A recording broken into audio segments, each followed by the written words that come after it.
डर दो प्रकार का होता है और जीवन में ये दो ही प्रकार हैं जो वाकई में डर के एक नए रूप हमारे सामने नजर आते हैं। एक डर तो वो है जो हमको जिता जाए, हमको ताकत, हमको क्षमता दे जाए, हमको उम्मीद दे जाए। और एक डर वो है जो हमको सिर्फ और सिर्फ नीचे दिखाता है, हमें कभी भी आगे बढ़ने के लिए पुश ही नहीं करता या कहीं ना कहीं हमको रोक रहा होता है। आज मैं उसी डर के बारे में बात करने वाला हूँ और दोनों को आप और हम मिलकर समझेंगे, जानने का प्रयास करेंगे कि ये जो डर है यह हम दोनों के लिए किस प्रकार से काम कर रहा है। डर क्या वास्तविक में बुरी चीज है, या जीवन में जो डर उठ रहा है भविष्य को लेकर, और अब तुम और मैं इस चीज को अगर समझें तो महसूस करेंगे कि भविष्य को लेकर डर सताना लाजमी है। यदि किसी को डर नहीं सता रहा है भविष्य का कि मेरा भविष्य किस प्रकार होगा, कैसा जाएगा, या आप भी वीडियो देख रहे हैं और थोड़े से स्वाभाविक रूप से कोशिश कर रहे हैं कि नहीं, ऐसा कुछ डर नहीं है, मैं तो एकदम सिक्योर हूं। अगर आपको ऐसा कुछ ही फील हो रहा है कि आप सिक्योर हैं, आपको कोई दिक्कत नहीं है, देन इसका मतलब मैं समझ पा रहा हूं कि आप या तो कहना नहीं चाहते खुद को, या फिर आप बहुत ज़्यादा ट्रॉमेटाइज हो चुके हो कि ये बहुत हो गया ये बातें, या तीसरा कि आपके जो कि पहले दूसरे से जुड़ा हुआ ही है, आपके पास बैकअप प्लान जो है आपकी फैमिली का, इकोनॉमिकल सपोर्ट का, वो बहुत है। मेरी क्लास में एक लड़का पढ़ता था, हमें पढ़ाई में ये पता चला कि पढ़ाई एकमात्र एक सहारा बन सकता है हमारा और वही कर सकते हैं, उसके अलावा हमारे पास और कोई चॉइस नहीं है। हमारे पिताजी का कोई बिजनेस नहीं है, व्यापार नहीं है कि कल को हम अगर विद्यालय से ना पढ़ लिख करके बाहर आए तो उनके बिजनेस में हाथ बटाएंगे और वो सीखेंगे और आगे बढ़ेंगे, ऐसा कुछ नहीं। लेकिन उसके पापा का शॉप थी, जूतों की शॉप, और बहुत अच्छी चल रही थी, अपना मकान, दुकान, गाड़ी सब था, जो कि एक होना चाहिए। और उसके साथ साथ उसको डेली के 500 रुपये देते थे उसके पापा, डेली के। सरकारी स्कूल में पढ़ता था तो मैं सोचता था 500 रुपये डेली मिलते हैं तुझे और तू सरकारी स्कूल में, कुछ बात हजम नहीं हो रही। तो बात बाद में क्लियर हो गई मेरे को कि इसके पापा समझ गए हैं कि ये पढ़ाई में तो कुछ करेगा नहीं, तो ले दे के थोड़ी बहुत करा देते ताकि कल को ये पलटकर ये ना कह सके कि तुमने मुझे पढ़ाया नहीं।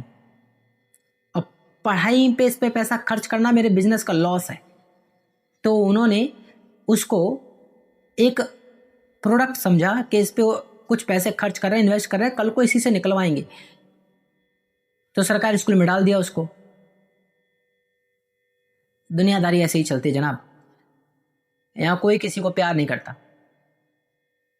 जितना उपयोग उतना यूज। तो यहाँ पे उसको स्कूल में डाला गया और वो पढ़ रहा है और उसको हिंदी नहीं आ रही थी। नहीं आ रही थी का मतलब क्या उसको पढ़ने नहीं आ रही थी, क्या लिख नहीं पाता था, क्या क्या नहीं कर पाता था वो? तो मैं बताऊं आपको, लिख तो लेता था वो, कोई भी लिख लेगा, मात्राएं बिना देखे नहीं, बिना देखे तो वो भी गलती करेगा। और पता नहीं बिना देखे लिख कैसे ले रहा था, क्योंकि उसको मात्रा की जानकारी कैसे हो गई, क्योंकि बिना देखे वो कैसे लिख सकता है, मेरे लिए शॉकिंग बात है।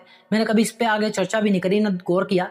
लेकिन एक बात मैंने गौर करी, जब वो मेरे पास बैठा था, उस समय मेरा दोस्त नहीं था, वो मेरे पास बैठा था, आकाश नाम था उसका। तो हिंदी टीचर आए थे और वो कुछ पढ़ा रहे थे, तो लाइन बाय लाइन पैराग्राफ पढ़ने को दिया गया था। उसकी बारी आई तो वो डर रहा था कि मैं नहीं पढ़ पाऊंगा यार, मैं नहीं पढ़ पाऊंगा। तो मैंने सर को बोला कि सर कोई बात नहीं, मुझे मौका दीजिए, मुझे अच्छा लग रहा है ये चैप्टर, ये पोएम पढ़ने, आप मुझे प्लीज़ मौका दीजिए।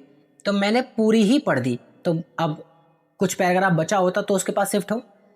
लेकिन बाद में जब मेरी बात हुई तो उसने कहा यार बचा तो लिया तूने। मैंने बोला बचने वाली क्या बात थी इसमें यार, हिंदी तो थी, पढ़ लेता, क्या प्रॉब्लम है। इंग्लिश होती तो मैं समझ सकता था, इंग्लिश तो भैया हर किसी का हाथ उस वक्त तंग रहता है। लेकिन मेरा इतना नहीं था पढ़ने में, पता नहीं कैसे इंग्लिश संस्कृत कैसे हो गया। तो उसने क्या करा, उसने बोला कि यार मेरे को हिंदी पढ़ने नहीं आती है। मैंने कहा लिखने आती है? कह रहा ऑब्वियसली जब पढ़ने नहीं आती तो लिखने भी नहीं आती। मैंने कहा फिर ये कॉपियाँ कैसे भर लेता तू देख देख के? लेकिन एग्जाम में तो देखने का कुछ रहता नहीं, चलो नकल भी मिल जाएगी तो एक आध बात का कैसे भरता है? थोड़ा सा अजीब अजीब बात थी ये, लेकिन वो कर रहा था। लेकिन वो अपनी लाइफ में मुझसे ज़्यादा फोकस्ड और एकदम क्लियर था। मैं अपने उस समय में, उस क्लास में अपने कल को लेकर हमेशा चिंता में रहता था। मैं अपनी क्लास में जो बैग लेकर जाता था उसकी बड़ी देखभाल करता था। बैग में मेरे किताबें सही से रखी हों, कॉपियाँ अच्छे से मेंटेन हो, उस पर कवर हो, उस पर लेबल चढ़ा हो। सच बताऊं, मुझे एजुकेशन की कभी वैल्यू हुई नहीं। मुझे उससे मिलने वाले प्रोडक्ट की वैल्यू थी, इसलिए उस समय मैं ऐसा करता था कि कॉपी किताब एकदम सजा सजा के रखता था बढ़िया तरीके से। ये तो कुछ ऐसा हो गया कि इंडिया में लक्ष्मी की, सरस्वती की पूजा होती है, लेकिन इंडिया में ये लक्ष्मी और सरस्वती किसी के ना जेब में है ना दिमाग में। इजराइल के दिमाग में सरस्वती है, अमेरिका की जेब में लक्ष्मी है, जबकि वो कोई हिंदू प्रदेश देश नहीं है। ना उनको ये कॉन्सेप्ट समझ में आ रहा है कि लक्ष्मी की पूजा होनी चाहिए, तब लक्ष्मी आएगी घर में। सरस्वती की पूजा करो, विद्या आएगी, चूमो उसको, विद्या आएगी। ऐसा कुछ नहीं है, लेकिन फिर भी उनके पास विद्या है, पैसा है।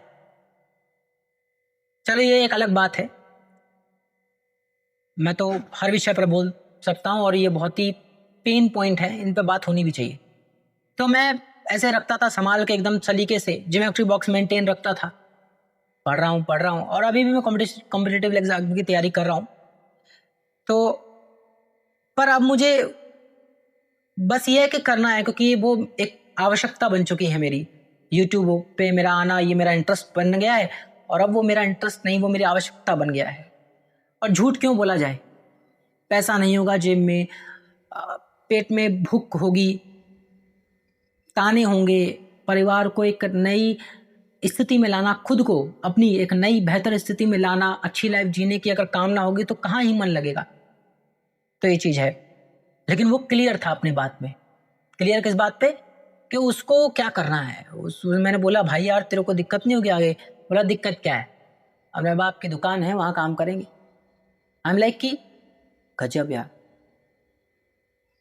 यानी इंसान के पढ़ा लिखा हो ना हो चल जाएगा, कुछ उसके पास हो ना हो, दुनिया की दोस्त यार कोई भी ना हो, कुछ भी ना हो उसके पास, एक चीज अगर उसके पास भरपूर मात्रा में हो, इतनी हो कि वो कितना भी खर्च करे तब भी उसके बैंक बैलेंस में कमी ना आए। बोल ही दिया मैंने, बैलेंस, मनी, ये जरूरी है। आपके पास पैसा आ जाएगा ना, फिर मैं आपसे कहूं कि पढ़ाई लिखाई, आप बोल सुनोगे ही नहीं मेरी। आप बोलोगे अच्छा खासा पैसा कमा रहा हूं, मैं नहीं पढ़ रहा, तू ही पढ़। अभी आप लोगों को मैं बोलूं कि आप जिस एज में हो, अगर 20, 22, 25 की एज में हो, मैं आपको भी एक हाइपोथेटिकल अप्रोच दूं और कहूं कि देख भाई, तेरे को ना हर महीने 2 लाख रुपए दिए जाएंगे और हर साल इसमें 1 लाख रुपए की बढ़ोतरी की जाएगी। यानी अगर इस साल 12 महीने 2 लाख तुझे मिले तो अगले साल के जनवरी मंथ से तुझे 3 मिलेंगे, उसके बाद से 4, और ऐसा तेरे को तब तक दिए जाएंगे जब तक कि तेरी इनकम 1 CR के इक्वल ना हो जाए। तो तुम लोग बोल, और फिर मैं बोलूं कि अब बताओ, अब क्या आप अपनी पढ़ाई कंटिन्यू करोगे, जो आप तैयारी कर रहे हो, जो आप मेहनत कर रहे हो, या जो आप जॉब कर रहे हो वो करोगे ये कह करके भी इस चीज जॉब में तो मेरा मन था, ये तो मेरा पसंदीदा जॉब थी, आओ आओ खुश हो गया मैं, तो करोगे?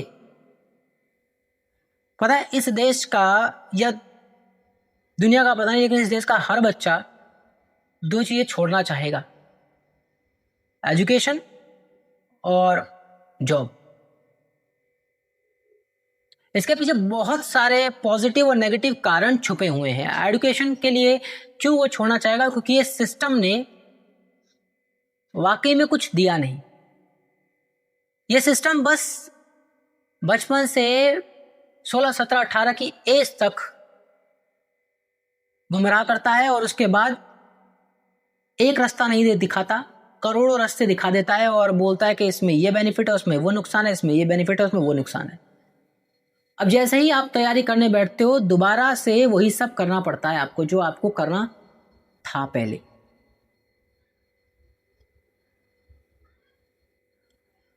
मस्ट वो नहीं कि स्किल सिखा दी जाए जो उसको, आज पता है देश में चपरासी का एग्जाम हो तो आपको इतिहास पढ़ना पड़ेगा,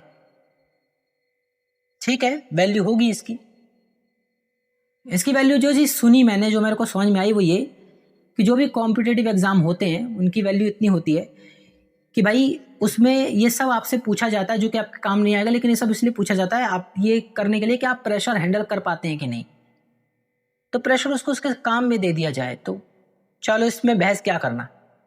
एक ये जिससे छुटकारा पाना चाहेगा, दूसरा जॉब नहीं आ रहा भाई, और ये बुरी भी बात नहीं है, कोई नहीं चाहता जॉब करना, कोई नहीं चाहता किसी गुलामी करना, हर कोई चाहता है खुद का मालिक बनना। और ये सोच कोई बुरी सोच नहीं है।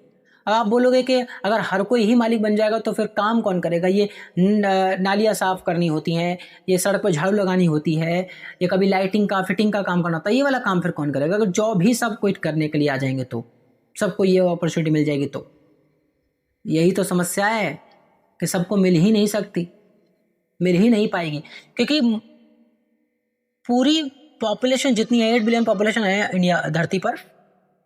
80-20 वाला रूल बड़ा कॉम्प्लेक्स है, बहुत गहराई में समझा जाना चाहिए ये कि सारी 80% चीज 20% पर लाई करती है, यानी दुनिया में जो भी 80% है वो उस 20% पर निर्भर है। जैसे कि ये शरीर में दिमाग 20% है लेकिन, और ये बॉडी 80%, लेकिन ये 80% बॉडी इस 20% ब्रेन पर डिपेंड करती है। ऐसे ही अमीरी देख लो, पैसा देख लो, पूरी दुनिया में 80% वो लोग हैं जिनके पास पैसा है ही नहीं, डेली कमाते हैं, डेली खर्च कर लेते हैं, करना ही पड़ता है, उनका आता ही उस हिसाब से। लेकिन 20% वो लोग हैं, या इसमें सिनेरियो आप बहुत कम कभी कर देते हो, जैसे 1% भी कर देते हो कभी कभी आप, डोंट वरी। लेकिन 80-20 का रूल अगेन अप्लाई हो रहा है कि वो लोग के पास सबसे ज़्यादा पैसा है, इतना कि वो खर्च कर करके थक जा रहे हैं। तो किसी भी देख लो, अगर कोई गुनाह करता है, कोई जिससे कुछ गलत काम हो जाते हैं, अपराध जो होते हैं, अगर मैं गरीब अमीर की बात ना करते हुए बस अपराधी पे ध्यान दूं तो मैं पाऊंगा कि उसको कहीं ना कहीं मोरल इंफॉर्मेशन वैल्यूज नहीं मिली लाइफ से, जीवन में, तो वो कर गया। एक गरीब अगर अपराध करेगा ना तो वो अपराध ही पैसे के लिए करेगा क्योंकि उसको पैसा चाहिए, और एक अमीर जब अपराध करेगा ना तो वो भी पैसे के लिए ही करेगा, लेकिन इसके साथ साथ वो उस पैसे के दबदबे को बनाए रखने के लिए भी करेगा। तो इसके लिए अपराध भी हो रहे हैं, क्योंकि जिसको नहीं मिला उसको ये नहीं पता इसका सही तरीका क्या है, गलत तरीका आसान लगता है वो करता है, अपराधी कहलाता है। और एक अमीर जो इसको दबदबे को बनाए रखने के लिए करता है या और कर अचीव और कमाने के लिए करता है, गलत कृत्य करता है, तो उसको ये नहीं पता कि ये आया हरामी गिरदी से था या मेहनत से था। और जाहिर सी बात है अगर वो इस प्रकार का व्यवस्था बना रहा है अपने आसपास तो पक्का उसकी मेहनत का नहीं है, वो उसके कर्मों में, उसके नियति में लिखा था, मिल गया उसको। और होता यही है कि जिसको जो ज़रूरत नहीं उसको मिला हुआ है, जिसको जो ज़रूरत है उसको वो नहीं मिला हुआ। प्रकृति ने ये डिस्क्रिमिनेशन क्यों किया हुआ है, इस पे तो आप लोग ही अपने सवाल उठाइए कि जीवन इस तरह क्यों करता है कि आप जिस लायक हो आपके पास वो नहीं है, और जो उसके पास उसकी लायकता नहीं है, उसकी एबिलिटी नहीं है, उसकी क्या कहते हैं योग्यता नहीं रखता, वो एबल नहीं है उस चीज़ के लिए, उसके पास वो अवेलेबल है। जिसको जिसकी कदर नहीं होती उसके पास वो होता है, और जिसको है उसके पास वो नहीं है। आज के विषय को जो मैं बात कर रहा हूं आपसे वो यही है कि आखिर ये जो डर है हमको आने वाले कल का कि मेरा कल बेहतर कैसे होगा, वो यही है कि हम इनसिक्योर हैं खुद को लेकर। पहली बात जो मैं आपसे बात शेयर कर रहा हूं डर की, वो ये कि हम खुद को लेकर बहुत इनसिक्योर हैं। दूसरी बात कि हम खुद को मोरली डाउन करते जा रहे हैं, अपने ही अंदर एक खाई क्रिएट करते जा रहे हैं जो फ्यूचर को इनसिक्योर बना रही है हमारे। दूसरा, हम अपने बीते कल को और आज के डिस्क्रिमिनेशन को, हो रहे हमारे साथ दुर्व्यवहार को अपने कल से रिलेट कर दे रहे हैं। हम कुछ ज्यादा सोच रहे हैं, ओवर थिंकर बन चुके हैं। इन कुछ कारणों से मैं समझ पा रहा हूं कि हम कल को लेकर चिंतित होते हैं।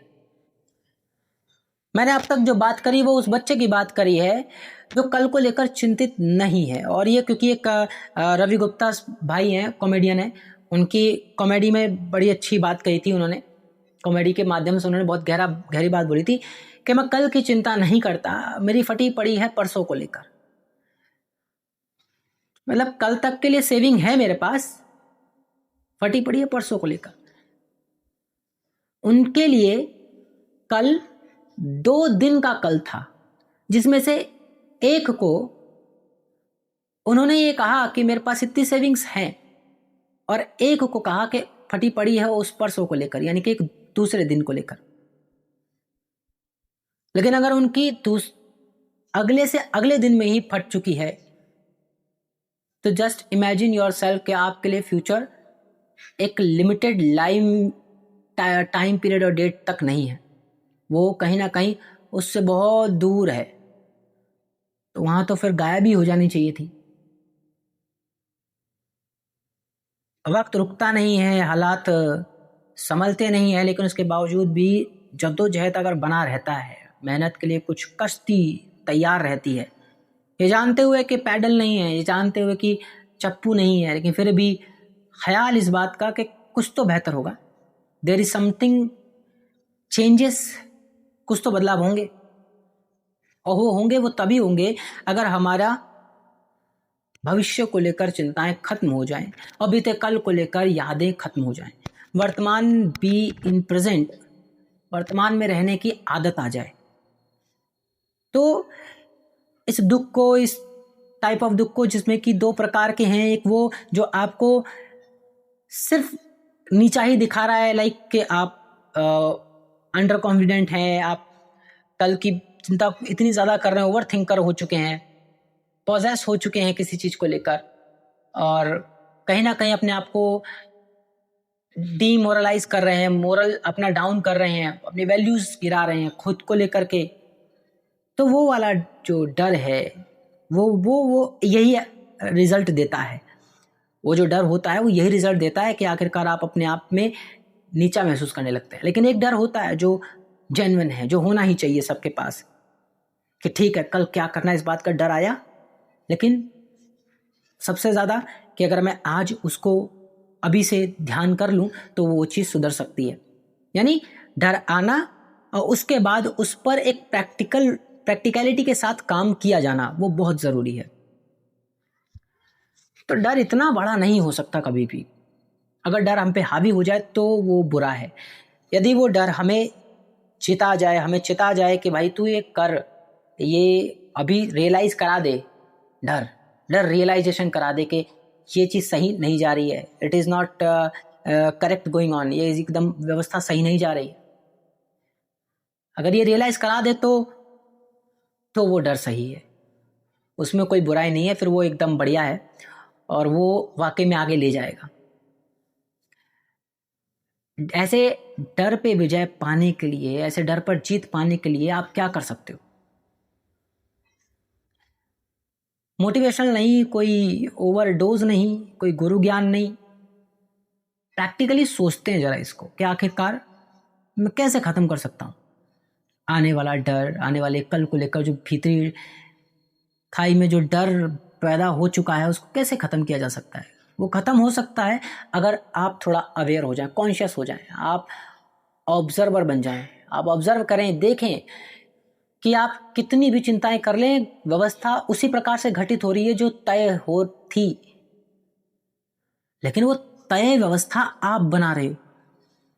आप बहुत ज़्यादा चिंतित होने के नाते कहीं ना कहीं नेगेटिविटी को ही अट्रैक्ट कर रहे हो, और वो नेगेटिविटी इतनी ज़्यादा अप्रोचेबल हो गई है कि हर दिन कुछ ना कुछ उल्टा ही हो रहा है।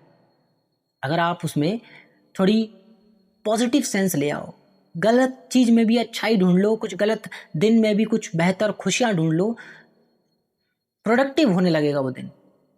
क्या करना है उस पर फोकस करने लग जाओ, क्या नहीं करना है उस पर फोकस ना करके क्या करना है पर फोकस करना शुरू कर दो, तो हो सकता है पॉजिटिव चीज़ों को अट्रैक्ट करना शुरू कर दो। और हर दिन को जीना है, हर दिन को काटना नहीं है। ये काटने वाली टेंडेंसी ही फ्यूचर को अनसिक्योर बना रही है आपको मुझको अनसिक्योरिटी दे रही है, अनसर्टेनिटी मिल रही है लाइफ में। वो इसलिए मिल रही है क्योंकि हम बहुत ज़्यादा चिंता कर रहे हैं आने वाले कल की। हमें अपने आज पर फोकस ही नहीं है, आज मुझे क्या करना है इस बात का फोकस नहीं है। और ये चिंताएं खत्म हो जाएंगी अगर हम डिसिप्लिन, कंसिस्टेंसी जैसी वैल्यूएबल चीज़ों को जीवन में उतार लें। डिसिप्लिन वाकई में एक ताकतवर चीज़ होती है। मैं इसकी ताकत को अभी बखान नहीं कर पाऊंगा क्योंकि ये तो कुछ ऐसा हो जाएगा कि मैंने इसको अभी तक अपनाया नहीं लाइफ में और इसकी बात कर रहा हूँ। नहीं, मैं नहीं करूँगा। हाँ, मैं इतनी बात ज़रूर करूँगा कि डिसिप्लिन शुरू कर दिया है।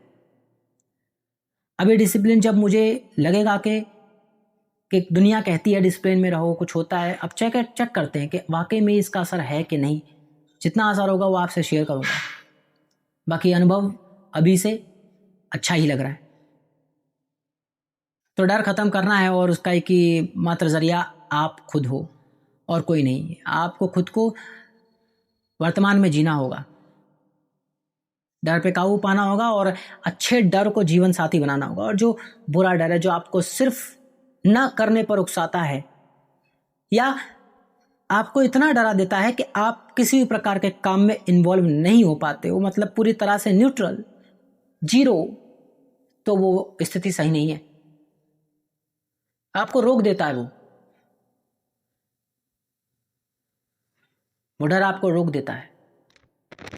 तो वो एक्सेप्ट मत करो, एक्सेप्ट खुद को करो कि आज जो भी है, जैसा भी है, मेरी हालातों की वजह से है, मेरी वजह से है। एक्सेप्ट करो, उसके बाद डिसाइड करो कि अब से अगर मेरी हालातों से सब हुआ है तो मैं ही इसको सुधारूंगा और मैं ही इसको इम्प्रूव भी करूंगा। और एक दिन आएगा कि जब मैं अपने बीते कल को देख करके बहुत खुश महसूस करूंगा कि अच्छा किया मैंने उस वक्त एक निर्णय लिया, सभी चीज़ों को छोड़कर, सभी थॉट प्रोसेस को हटाकर एक निर्णय लिया, एक फैसला किया जिसने आज ज़िंदगी को एक नई दिशा दे दी। मोटिवेशन भी आएगा, डिसिप्लिन भी बनोगे और ये ओवर थिंकिंग, ये डर, ये ख़त्म हो जाएगा और एक बेहतर डर आएगा जो हमेशा आपको उकसाएगा कुछ बेहतर करने के लिए। ये डर जैसी कोई सच में कोई बीमारी है जो हमेशा सिर्फ ये रियलाइज़ कराने की कोशिश करती है कि आप कुछ नहीं हो, जबकि एक डर है जो आपको ये रियलाइज़ नहीं कराता आप क्या हो क्या नहीं, वो ये रियलाइज़ कराता है कि आप क्या कर रहे हो गलत। और अगर इसी प्रकार से करते रहे तो क्या हो सकता है, कुछ ना कुछ पॉसिबिलिटीज़, कुछ ना कुछ एनालिटिक्स आपके सामने आते हैं। कभी कभी वो सिंक सेंस होता है आपका, कभी कभी वो इंस्टिंक्ट, गट इंस्टिंक्ट होती हैं आपकी, वो आप ही होते हो, आप ही आपसे बात कर रहे होते हो और इन फैसलों पर खुद बोल रहे होते हो। खुद को सुनना, खुद के फैसलों को सुनना शुरू कर दो और वो तभी होगा जब आप एक अच्छे ऑब्जर्वर बनोगे, जब आप ऑब्जर्वर बनोगे। ऑब्जर्वर बनने खुद को लेकर, औरों को लेकर नहीं। औरों को लेकर तब बनिएगा जब आपको किसी प्रकार की ह्यूमन साइकोलॉजी का इंटरेस्ट हो, लेकिन फिलहाल के लिए दूसरों को समझने से बेहतर खुद को समझना शुरू कर दो। जैसे जैसे खुद को समझोगे डर कम होने लगेगा। तुम पाओगे कि तुम क्या करना चाहते हो, तुम पाओगे कि तुमने क्या करना चाहा था और तुम पाओगे कि तुम क्या कर रहे हो। इस आज कल और बीते कल की जंग में तुम सिर्फ और सिर्फ आज में हो, बीते कल में नहीं, आने वाले कल में नहीं। बीता कल बीत गया, अब वो नहीं आएगा। आने वाला कल सिर्फ एक सपना है। कितना उसमें सच कितना झूठ ये तब पता चलेगा जब वो वर्तमान बनेगा। और हर दिन आपका बीता कल और हर दिन आपका आने वाला कल बन रहा है। तो आप और मैं हैं कहाँ, इस वर्तमान में, इस आज में। और ये आज यदि डर से भरा हुआ है उलझन से भरा हुआ है, एंगरनेस से भरा हुआ है, एंजाइटी और लोनलीनेस से भरा हुआ है, तो जरा समझो, ठहर कर ऑब्जर्व करो कि खुद में क्या कमियां आ रही हैं। किस बात को लेकर आप खुद से नाराज हो, किस बात को लेकर आप खुद को ब्लेम करते हो, ये ब्लेम गेम क्यों खेल रहे हो खुद से? कोई नहीं कर रहा, सब अपनी जिंदगी जी रहे हैं, हमें और तुम्हें क्या समस्या पैदा हो रही है इस एज में? अगर ऐसा हो रहा है, अगर हमें शंकाएं हो रही हैं, इसका मतलब हम व्यवस्था ठीक चल रही है, लेकिन बशर्ते संख्या ज्यादा ना बढ़े। डर अच्छी बात है, पर ये ज्यादा ना बढ़े, ये ज्यादा डर ना फैलाए जिस वजह से हम प्रोडक्टिव ही ना हो पाए, हम कुछ कर ही ना पाए। डर इस बात का कि हमसे कुछ गलत ना हो, ये अच्छा होता है, लेकिन इस बात का कुछ ज्यादा ही डर वो बेकार होता है, क्योंकि आपसे हर बार अच्छा ही हो, ये आप इंसान हो, भगवान नहीं, गलतियां भी हो सकती हैं। लेकिन जब आप बहुत ज्यादा डर से समा जाते हो तो गलतियों की आप गुंजाइश छोड़ते ही नहीं हो। जबकि हमने बचपन में साइकिल भी सीखी तो गिर गिर कर सीखी है। अगर हमने ये सोच लिया होता कि हम तो गिरेंगे, हम नहीं सीख पाएंगे, तो क्या सीख जाते? नदी में जब बच्चा तैरना सीखता है तो पहली बार क्या वो डूब नहीं रहा होता? क्या वो बाकियों को देखकर समझ नहीं रहा होता कैसे हाथ चलाने, कैसे पैर चलाने, कैसे ब्रीथ करना है? क्या उसके कभी नाक में पानी नहीं गया होगा, कभी मुंह में पानी नहीं गया होगा, कभी बॉडी ऐसी नहीं लगी होगी कि उससे कब गया मैं डूब जाऊंगा? सब हुआ होगा, लेकिन उसका इंस्टिंक्ट डर तो दे रहा था उसको कि अगर मैं ऐसे करूंगा तो डूब जाऊंगा। लेकिन डर से आगे एक और चीज थी कि अगर मैंने इसको पार कर लिया, इसको सीख लिया, तो मेरे को तैरना आ जाएगा।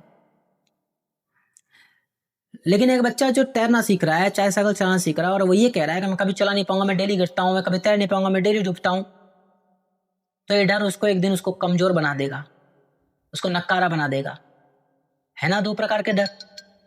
हमें इन दोनों में से एक को स्वीकार करना है, दूसरे का त्याग करना है, और दूसरा वही है जो आप समझ रहे हो, जो मैं समझ रहा हूं। आज की वीडियो में दोस्तों इतना ही। तब तक के लिए दोस्तों बाय। अपना ख्याल रखिए, अपनों का ख्याल रखिए, और सबसे ज्यादा अपना ख्याल रखिए।